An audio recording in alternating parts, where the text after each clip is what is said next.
It's kind of a running joke in my office that I always get the weirdest calls. And honestly, it's true. One of the more interesting ones I got was from a drunk guy. He meant to call the cops and was trying to file a noise complaint about his own party. And while some of my calls can be pretty strange, they're usually fairly tame. Honestly, I've been pretty lucky because I haven't had too many disturbing or sad stories to tell from my years working as a 911 operator. But if you're looking for something like that, I can point you to several of my colleagues because, unfortunately, there's no shortage of those in this industry. The call that particularly sticks in my mind is one that I had about a year or two ago. I can honestly say that it's one of the most frightening experiences of my entire life, and I think it's going to stick with me forever. It had actually been a fairly slow afternoon that day.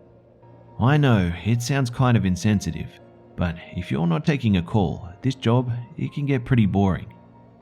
I got stuck covering my friend's evening shift, and I didn't expect things to get more interesting. I was counting down the minutes until my shift ended when a call came through my line. I put the headset on and ran through the usual script. 911, what is your emergency? I asked. I think there's someone in my house.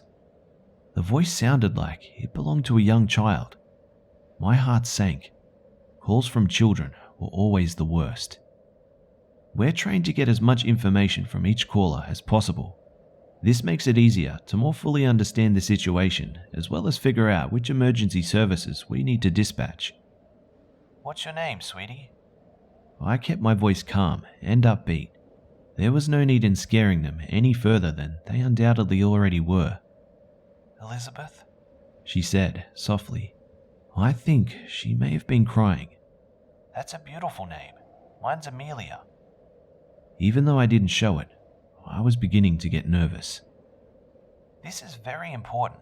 Can you tell me what's happening right now? The line was quiet for a moment, but then Elizabeth started talking. I think someone's in my house.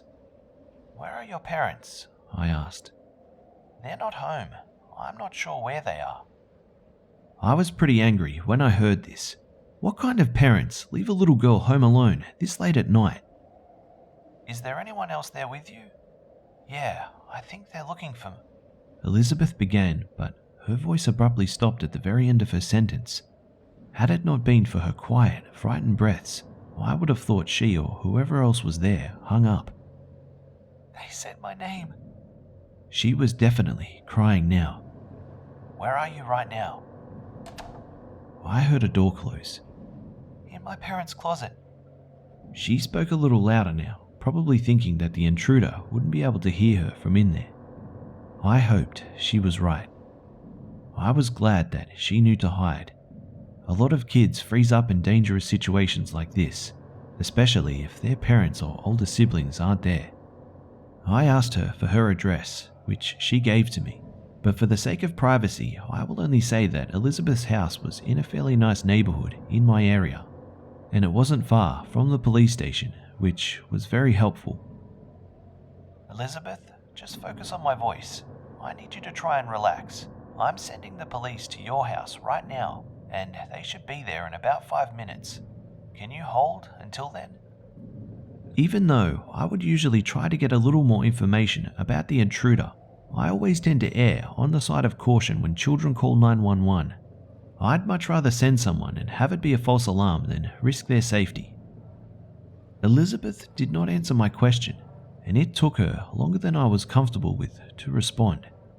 When she did, it was only one word. Listen. I heard the phone crackle as she brought it away from her ear and held it out in front of her.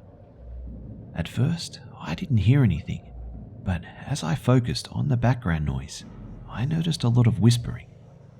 I couldn't tell what they were saying, but it definitely sounded like it was coming from more than one person. I hoped the police would get there on time. As much as I help people with my job and as many lives as I've saved, it's always so frustrating that I can't do anything myself other than wait and talk. Elizabeth's voice came out in hushed sobs. He's coming up here. Please help. The police are almost there. I need you to be quiet so he doesn't hear you. You're going to be okay, sweetie. I promise. She seemed to calm down a bit. Everything was quiet for a moment, save for the whispering, which was much louder now. I still didn't know what they were saying, but I was sure that it was coming from multiple people. I could pick out at least 3 distinct voices. When I heard a loud door creak open through the phone, my heart, it leapt. Elizabeth screamed, and I knew that the intruders had found her. I was so scared for her, and I desperately hoped that someone would be there to help soon. Are you okay? I need you to tell me what's going on. I was trying and failing to stop my voice from cracking. I couldn't let her know that I was afraid. There's a man. Elizabeth whispered. He has really long legs and a really big smile. My imagination was running away from me. I pictured this poor girl alone in the closet as an impossibly tall man towered over her. I heard another bang coming from somewhere in the house and someone yelling, Police! Thank God. I could hear Elizabeth crying as the whispers intensified. I still didn't understand how she only saw one person. There had to be more than 4. He isn't touching the floor. The line cut off. I frantically tried to re-establish the connection, but no matter how many times I tried, I was met with only silence on the other end. I would like to close with a message to any parents listening. Please, please don't leave your young children home by themselves. I haven't heard anything about Elizabeth or her family in the year since this happened. The police, they only found the phone.